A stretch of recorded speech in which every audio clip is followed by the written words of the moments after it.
décorer, mettez les fenêtres où est-ce que vous voulez, mettez les meubles où est-ce que vous voulez, and make it your own. Exactly. If it's your own, it'll be real. Si c'est la même chose que moi je fais, vous n'êtes pas Ryan Lahaye. Autant que je suis pas, que je suis pas Serge-Jeanne, je peux jamais être toi. I can never be the best version of you. I'm not you. You're the best version of you. What the hell? So no one can be the best version of me. Je suis moi. C'est moi la meilleure version de moi. Parce que je suis moi. Comment tu peux copier? Comment quelqu'un pourrait copier d'être moi? C'est juste moi l'authentique. Le domaine du courtage est en constante évolution. Dans une ère technologique où le changement est presque assuré et inévitable, il faut plus que jamais rester à jour et s'adapter aux tendances innovatrices de notre domaine. Vous voulez apprendre des meilleurs courtiers hypothécaires et immobiliers du Québec? Vous voulez devenir un leader dans le courtage? Voici le podcast qu'il vous faut. Les courtiers du Québec avec Serge-Jeanne Kenishalingam. OK, donc si je récapitule un peu ce que tu as dit, tu parles avec les clients, tu dispatches, puis en fait, j'avais une question, quand tu builds le dossier, souvent c'est le temps où tu prends le plus de temps de poser les questions avec les clients. Il y en a qui vont envoyer un genre de formulaire, remplis-moi ça, renvoie-le-moi, puis par la suite, je vais te parler. Ta façon de fonctionner, c'est tu prends vraiment le téléphone, tu poses des questions, puis tu prends les informations? J'ai pas une méthode faite pour ça. C'est ça que je te dis, c'est que je vous assure que généralement, parce que tous les dossiers sont différents maintenant. Avec le COVID aussi, il y en a que avant c'était des rencontres personnelles. Là, c'est plus ça, c'est Zoom. Avant ça, on envoyait des formulaires PDF. Là, c'est des formulaires en ligne. Je m'en fous la façon que tu construis le dossier. Faut juste. Ça dérange pas, mais il faut qu'il soit construit parce que juste au niveau technique, s'il n'est pas construit, tu ne comprendras pas quoi dire comme recommandation. Et il y en a plein qui prennent de l'information là, vite, puis commencent à dire qu'est-ce que le client doit avoir. Si je te disais le nombre de dossiers que je ramasse de courtiers hypothécaires qui donnent des mauvaises recommandations parce qu'ils n'ont pas pris le temps de bien monter, c'est incroyable. Merci en passant. Mais c'est ça, arrêtez de faire ça. Voyons donc. Prenez le temps. Si le client a l'air rushé parce qu'il va aller ailleurs si tu n'es pas assez vite, laisse-les aller ailleurs. Il va se péter la face, puis il va revenir. Mais pour répondre à la question, parce que c'est vraiment dur à expliquer, c'est que... En fait, je veux savoir où est-ce que tu te connectes. C'est quoi le meilleur temps pour se connecter? Moi, je pense que c'est le début, parce que le début est assez important. Et après ça, le reste, tu pourrais peut-être make other people work. And then, at the end, peut-être avec l'engagement, ça, c'est une autre manière de se connecter. Penses-tu que ça, ça marche comme ça. Mais l'important, c'est qu'il faut que ton protocole fonctionne pour toi. Dans tes méthodes. Est-ce que tes méthodes sont en ligne? Est-ce que tes méthodes sont en personne? Donc, il faut que tu formules la façon que tu travailles qui fonctionne avec toi. C'est pour ça que je suis pas comme fais ça, parce que les gens ont tendance à faire copier-coller et c'est pas authentique. Crée une formule qui est authentique à ta business, à ta clientèle. That's it. Donc, mais connecte. Puis c'est quoi connecter? C'est pas dire allô, ben ça va bien, oh, qu'est-ce que tu as fait aujourd'hui? You don't care really, you know? Like, try, you should care, man. Like, c'est qui cette personne-là? Comme, demande-leur, il vient de où? Tu m'as parlé tantôt que tu viens d'une place qui avait une guerre civile à l'interne, mais là, je t'aurais dit, mais en vrai, c'est quel pays? C'est où? Comment tu as vécu ça? OK. Puis vraiment, puis pas de façon faux, là, vraiment, ça m'intéresse. Qu'est-ce qui est arrivé? Ta famille, sont-ils corrects? Comment tu t'es sorti? Qu'est-ce que tu as appris de ça? Puis là, tu vas parler, tu vas jaser, puis je vais écouter. Puis je vais te laisser aller, puis je vais te poser des questions. Ah oui, pourquoi? Continue, c'est intéressant. Ah oui, c'est incroyable ça. Qu'est-ce que tu as appris? Puis tu laisses les gens aller. Et les gens veulent parler. C'est juste qu'ils n'ont pas été donnés l'opportunité. Et juste leur laisser parler de quelque chose qui leur touche va faire que ils vont avoir une connexion. Et là, pendant qu'ils parlent, tu essaies de lier ça à une expérience personnelle. Donc, si quelqu'un dit puis là, j'ai eu un sport pour les joueurs au hockey quand j'étais jeune à New York. Moi, je peux leur dire, mais moi aussi, j'ai joué au hockey à Buffalo. C'est incroyable. Là, OK, on a quelque chose en commun. Ou ils vont dire, oh, mon restaurant favori, c'est Marconi. Marconi, oui, je connais le propriétaire. Savais-tu, j'ai fait son financement. Blablabla. Tu sais, find a connection and miracles happen after that. Crazy, crazy, crazy. I love it, man. Combien de temps t'as une conversation, ça dure avec un client? Un gars qui fait autant de millions, tu peux pas prendre 2 heures avec le même client. Donc, la connexion doit se faire assez rapidement. Toi, en moyenne, ça prend combien de temps? T'as-tu un genre de temps fixe? OK, c'est 15 minutes, 20 minutes, 30 minutes, 40 minutes? Je ne vais pas mettre un temps parce que ça devient que c'est un stopwatch, puis le gars est en train de tu l'écoutes, puis là, sorry man, on a fini de connecter, arrête de parler. Écoute, c'est quoi ton numéro d'assurance sociale? Mais donc, en fait, c'est le minimum, je te dirais, il y a un minimum. Le minimum pour connecter, c'est entre 15 et 30 minutes au début de la rencontre, au début d'une rencontre, dans les premières affaires. Si vous voyez que les personnes vous appellent uniquement pour avoir de l'information au téléphone, c'est quoi ton taux, c'est quoi ton taux, puis vous avez de la misère de connecter, moi, je vous dirais, ce type de clientèle-là n'est pas pour le courtage hypothécaire. Ou peut-être pour le courtage hypothécaire qui ont des sites web qui donnent juste des taux d'intérêt. Mais ça serait pas pour nous. Ce type de client-là qui recherche juste ça, qui ne veut rien savoir, qui ne veut pas connecter, qui ne veut pas avoir une relation professionnelle, it's okay, let it go. Et tu sais, tu ne vas pas convaincre quelqu'un de faire quelque chose qu'ils ne veulent pas faire. Donc c'est pour ça, de la connexion. La connexion, c'est de bâtir une clientèle. Tu n'en as pas besoin de beaucoup. Après, tu as 2, 3, 4 000, 5 000 clients, là. Juste ces références-là par année, tu as ton 50, 100 millions. C'est pas très difficile. C'est juste que ça demande de l'énergie. Parce que écouter les gens et donner ton cœur aux gens takes energy. It's a risk. It opens your heart up, and that's your heart could get broken. Donc,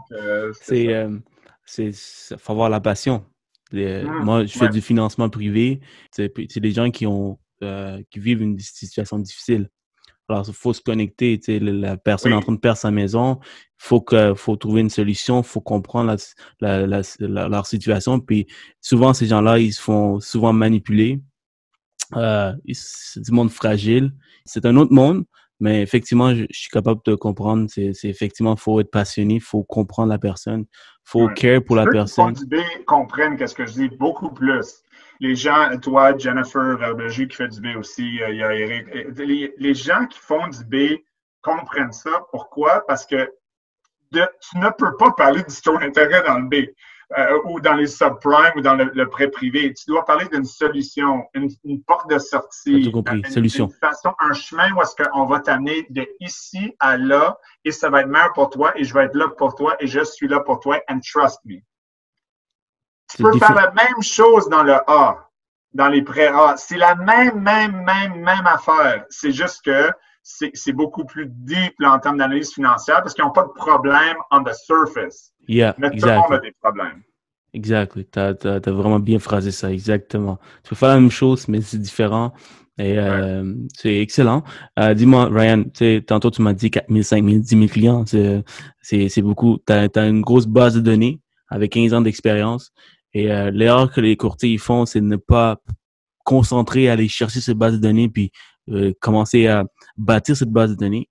Toi, j'imagine que tu l'as fait dès le départ ou à un moment donné, tu l'as fait. Comment? Très important, ça. Ça, c'est warning. Warning. Je vais commencer.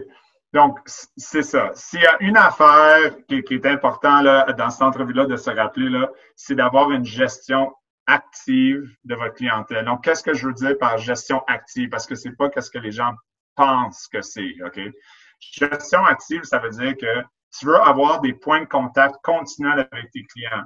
Des points de contact réels, même après qu'ils ont terminé leur approbation. Financement. Donc, ça veut dire que si quelqu'un prend un 5 ans variable, hein? Excuse, ça a coupé. Si quelqu'un prend un 5 ans variable, et puis moi, qu'est-ce que je fais? Nous, qu'est-ce qu'on fait? C'est que je leur envoie, moi, j'envoie à tous mes clients des rapports économiques au niveau de, puis écrit. Je l'écris, c'est pas des blogs automatiques. Je vais écrire des articles qui vont leur informer dans le marché des décisions réelles. Est-ce qu'ils sont en variable? Est-ce qu'ils devraient convertir? Si sont en 3 ans fixes, est-ce qu'ils devraient extensionner pour un 5 ans fixe? Et quand est-ce que c'est le bon moment pour le faire? Maintenant, je ne contacte pas c'est vraiment important ça. Je ne contacte pas des clients directement pour leur dire tu devrais casser ton prêt. Il faut faire très attention, il faut respecter nos prêteurs là-dedans. It's a dangerous, dangerous game de commencer à continuellement retravailler ta base d'année, briser des prêts avec prêteur A pour l'année à prêteur B. Tu vas te faire radier de l'industrie. Ne fais pas ça. Tu dois donner le choix au client en lui informant qu'est-ce qui se passe généralement dans le marché pour qu'il soit au courant. Et si le client t'appelle pour dire qu'est-ce que je devrais faire, tu peux lui aviser.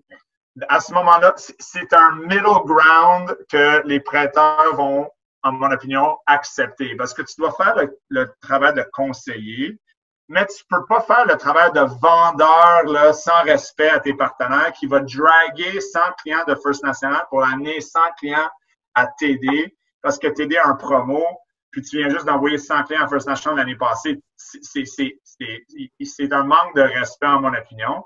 Donc, il faut trouver une façon d'informer ta clientèle continuellement avec de l'information de l'économie pour que, un, ils restent au courant et sont intéressés, et deux, pour que souvent, ils vont te référer des amis ou t'appeler pour dire « Qu'est-ce que je fais, Ryan? » Comme dans le COVID, on n'a pas appelé personne, mais on a eu 200 demandes pour faire des affaires tout de suite, pour bouger les gens, simplement par les articles que j'écrivais. Je n'ai pas envoyé une lettre à mes 5000 clients en disant « Toi, vous devez casser votre prêt. » Ça aurait été malhonnête aux partenaires que j'avais signé des ententes. Donc, I play a middle ground. Je suis dans le milieu. Là. Les gens devraient faire ça parce qu'ils ne devraient pas faire par exprès de casser leur prêt dans le milieu du système de façon stratégique. Là, it's a scary, scary thing that they should be careful. Ça fait quelque chose de unique quand même écrire des articles à propos du marché. Ça prend du temps, ça prend beaucoup de connaissances aussi sur le marché pour dire écoute, fais ça, tu fais ci parce que c'est ça qui va arriver. Mais un courtier qui veut commencer, qui a lu aucun article sur Economist, what would you suggest? Like juste envoyer des courriels du marché. C'est quelqu'un qui veut pas écrire, par exemple. Moi, j'ai le syndrome du feuille blanche. Alors, si tu me demandes d'écrire, trust me, it's gonna take an hour. Faut écrire 5 lignes. Tu comprends? Alors, invest. Comme moi, qu'est-ce que je peux pas faire? Je vais chercher l'information et je demande aux gens j'embauche ou je paye à des gens pour le faire maintenant et même avant. Donc, il n'y a rien qu'un courtier qui ne connaît pas peut pas apprendre, premièrement, mais s'il ne peut pas apprendre assez rapidement, puis il veut quand même écrire un article, il sait très bien qu'il y en a qui le font. Moi, un courtier hypothécaire qui m'appellerait de Mille-Cyprès et qui me dirait « Ryan, j'aimerais avoir un article là, sur ça. Est-ce que si je te paierais pour ton temps, est-ce que ça te dérangerait de m'aider à informer ma clientèle avec un article sur X? » Je l'écrirais.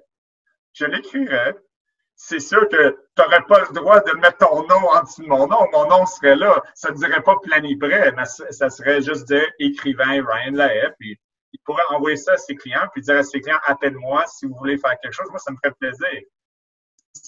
L'idée, c'est d'aller chercher les outils où est-ce que vous pouvez aller les chercher. Puis souvent, on est comme, moi, je peux pas le faire sur un screw. Tu sais, j'ai pas les talents de lui. Tu penses qu'Henry Ford, là, il bâtissait pas ses voitures en passant, là. Yeah. Donc, what do you think?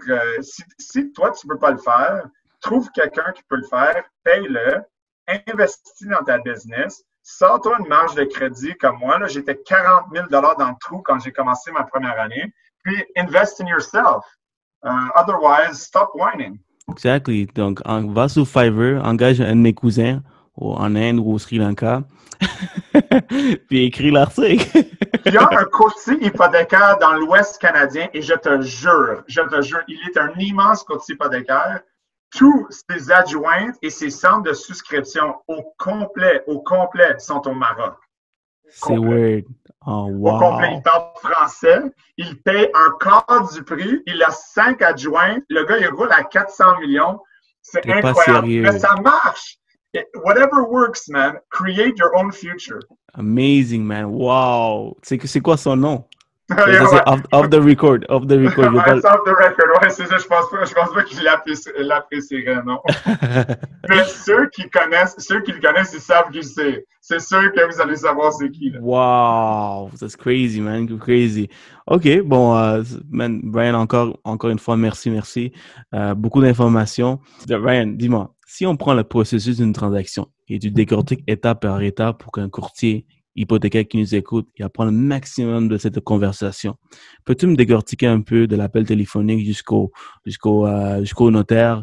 Comment que tu fais les choses et c'est quoi les documents que tu partages avec le client? C'est le maximum que tu peux partager, ça serait vraiment apprécié de ta part.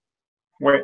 Ben, j'avais fait une présentation il y a une couple d'années à MPC par rapport à ça, exactement la formule qu'on utilise ou que j'enseigne et ça fonctionne, c'est scientifique et ça fonctionne vraiment à merveille. Je vais vous montrer le pie chart, je vais le traverser rapidement. Wow. Merci, man. J'ai hâte de voir ça.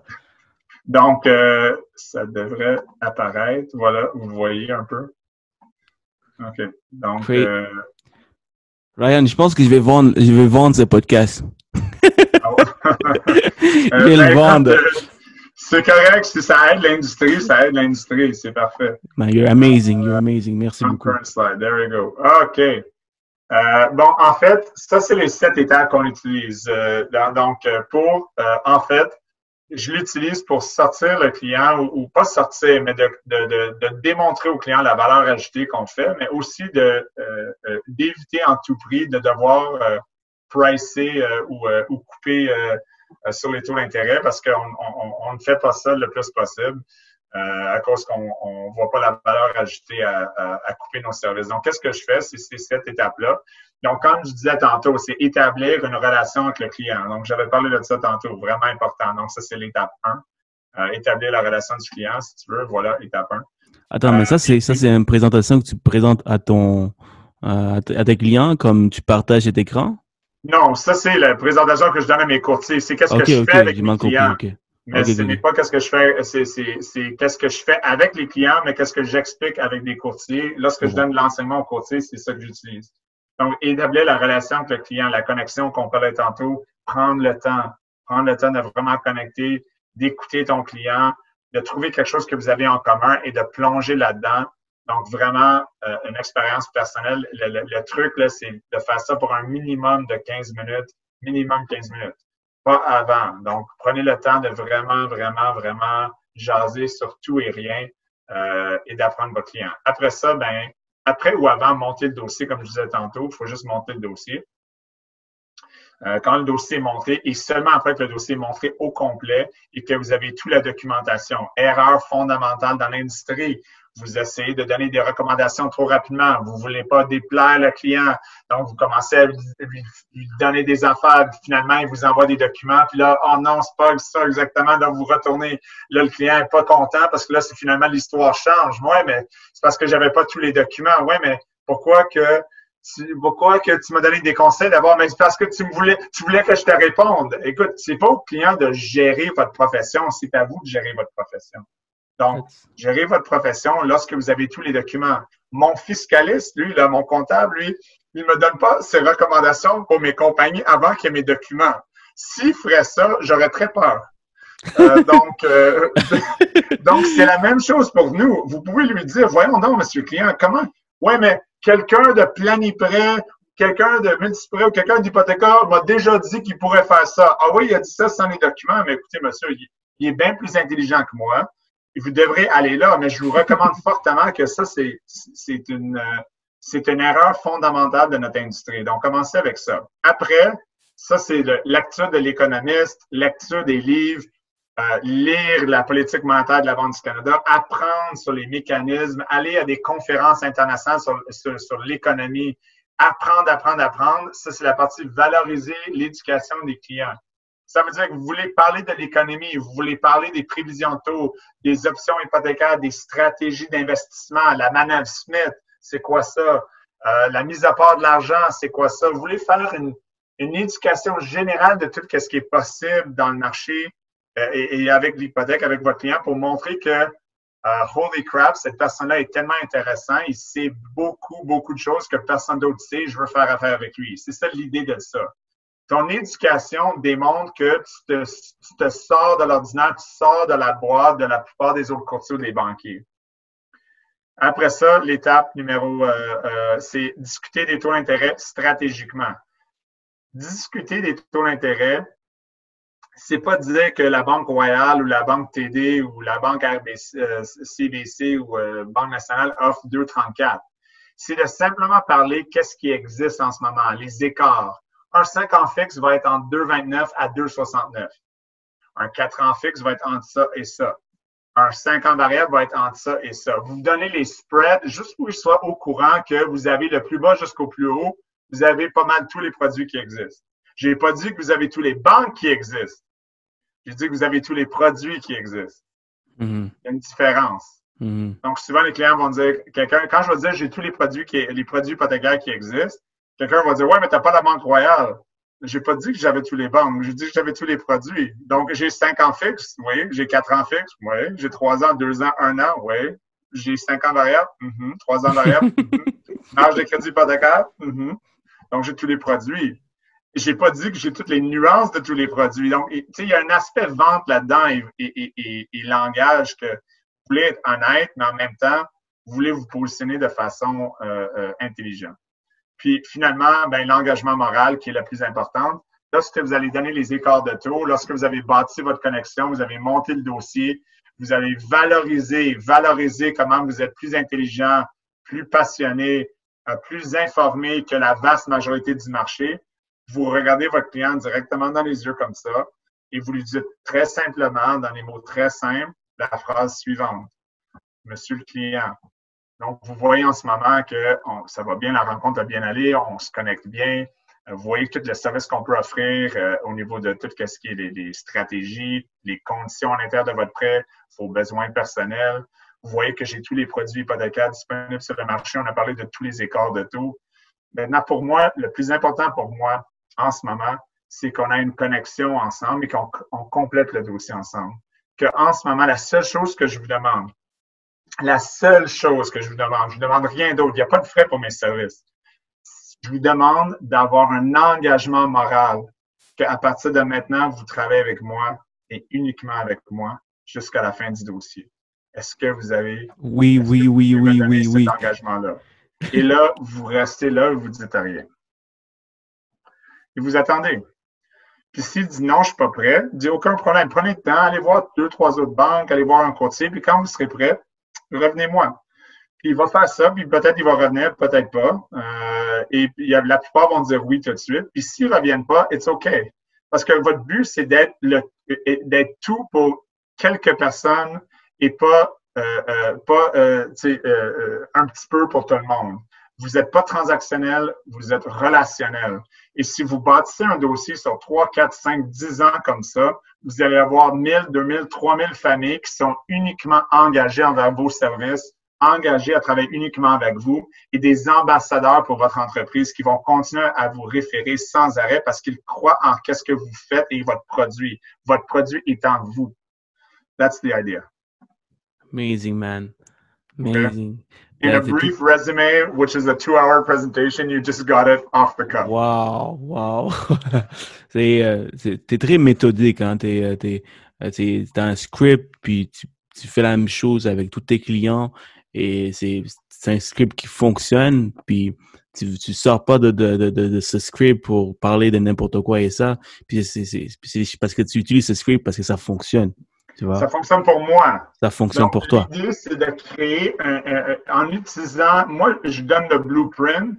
Juste parce que vous avez une blueprint d'une bâtisse, ça ne veut pas dire que vous êtes obligé de décorer votre maison comme j'ai décoré le mien. Bâtissez une belle maison et décorez, mettez les fenêtres où est-ce que vous voulez, mettez les meubles où est-ce que vous voulez, and make it your own. Exactly. If it's your own, it'll be real. Si c'est la même chose que moi je fais, vous n'êtes pas Ryan Lahaye. Autant que je suis pas, que je suis pas jeune, je peux jamais être toi. I can never be the best version of you. I'm not you. You're the best version of you. What the hell? So no one can be the best version of me. Je suis moi. C'est moi la meilleure version de moi. Parce que je suis moi. Comment tu peux copier? Comment quelqu'un pourrait copier d'être moi? C'est juste moi l'authentique. Donc tu sais, c'est la même chose. Donc, soyez authentique à vous-même, ça va bien aller, puis vous allez être capable de bâtir 50, 100 millions. Fear is not real. So, Fear is not real. It's Ryan not. Lahaye. Fear is not real.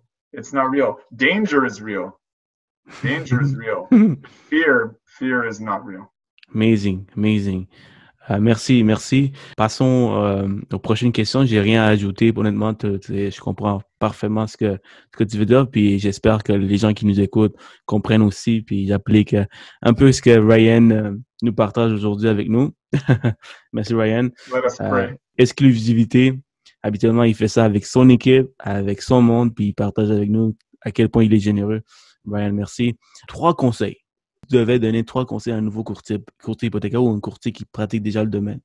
Ça serait quoi? C'est 3 meilleurs conseils. Clarifie ta vision de ton futur qui n'est pas là encore et pourquoi tu fais ce travail. Ça, c'est la première chose.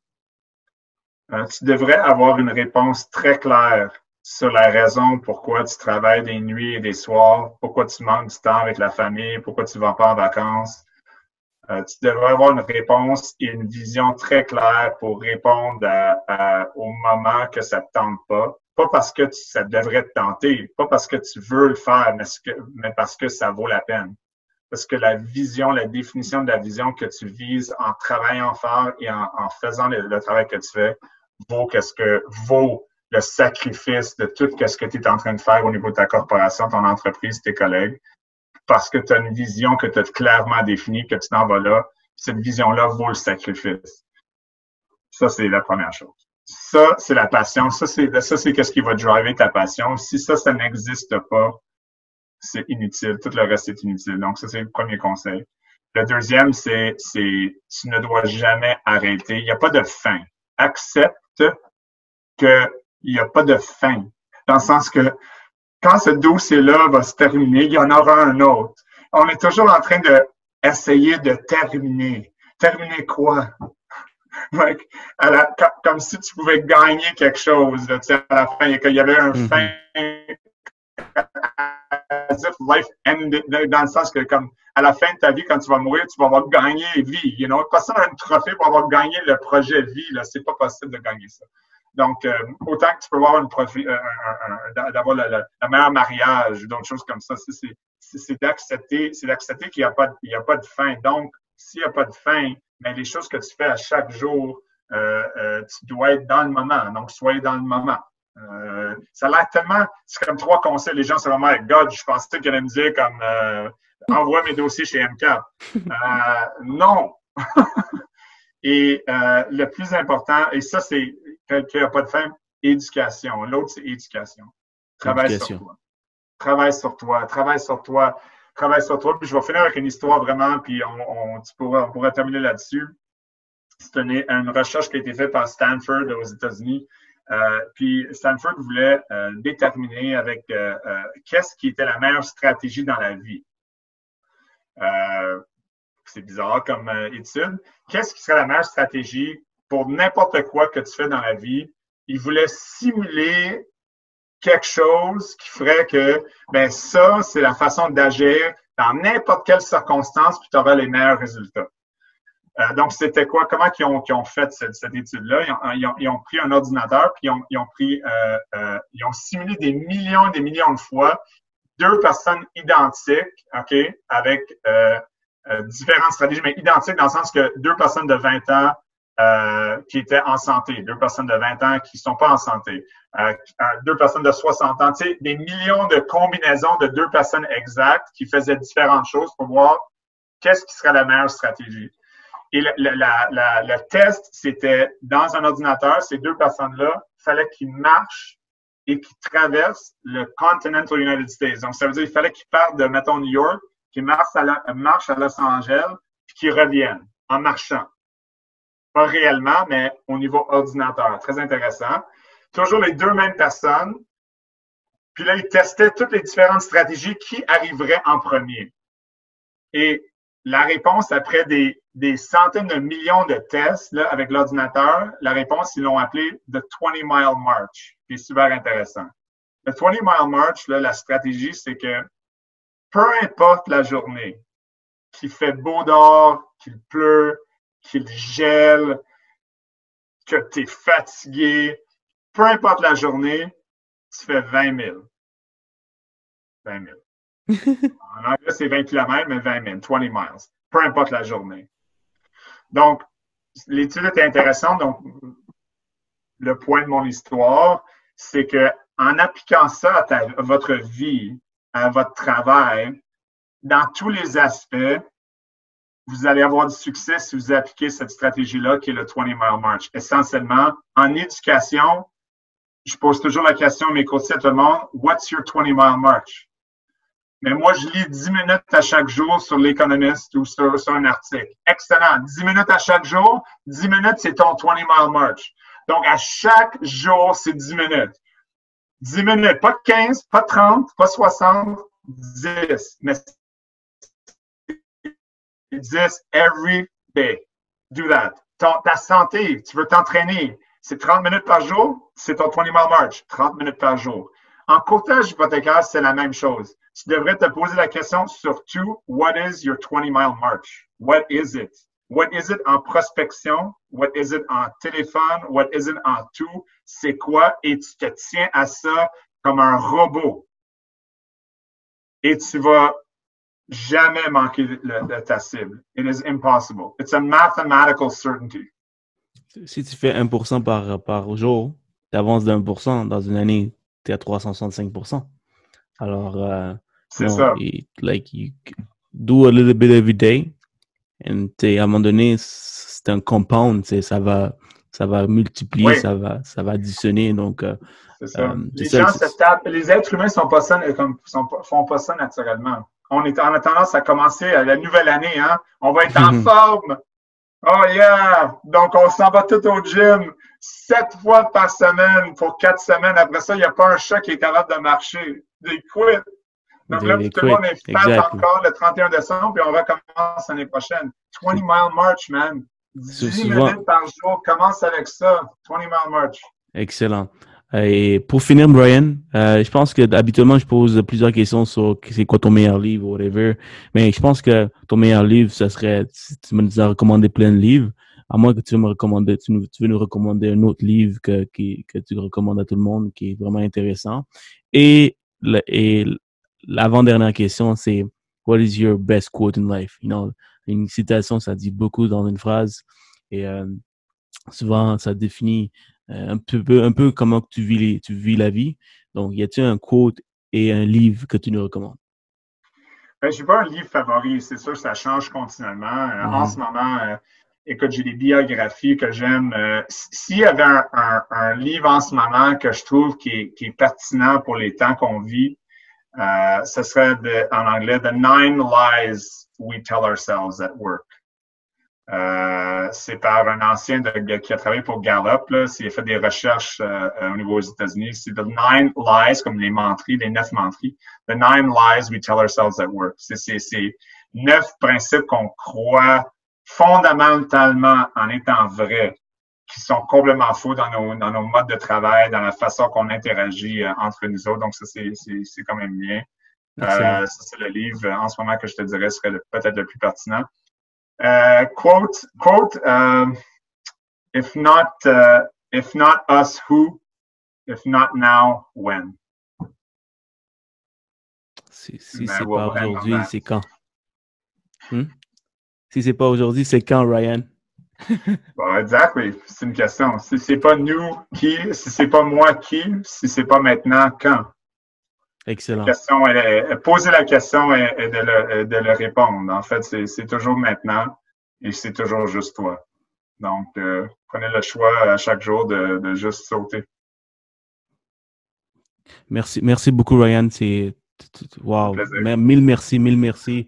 Vraiment, tu as partagé tellement, puis j'ai hâte d'appliquer ça dans ma business. J'ai hâte de revoir les étapes que tu nous as partagées, que n'importe qui nous écoute, qui est dans le courtage hypothécaire, il peut apprendre quelque chose de cette conversation. Tu es vraiment généreux. Tu n'es pas obligé de faire ça, mais tu es là. Il est quelle Ça heure? me fait Là? plaisir. Il est presque 6h30 le soir, puis tu es là après avoir Never fait, give up. après avoir fait une centaine de millions de transactions dans la journée. Peut-être pas dans la journée, non. J'aimerais ça, ce serait le fun, hein, d'avoir tellement un impact, mais non. One day, maybe. Little by little, right? So, tu as Oui, fait little by little. ton 108 millions, tu le fais pas dans une journée, tu l'as fait avec 20 mile march. 20 mile march, exactly. Merci beaucoup, Ryan. Donc, on a Ça fait fini. plaisir.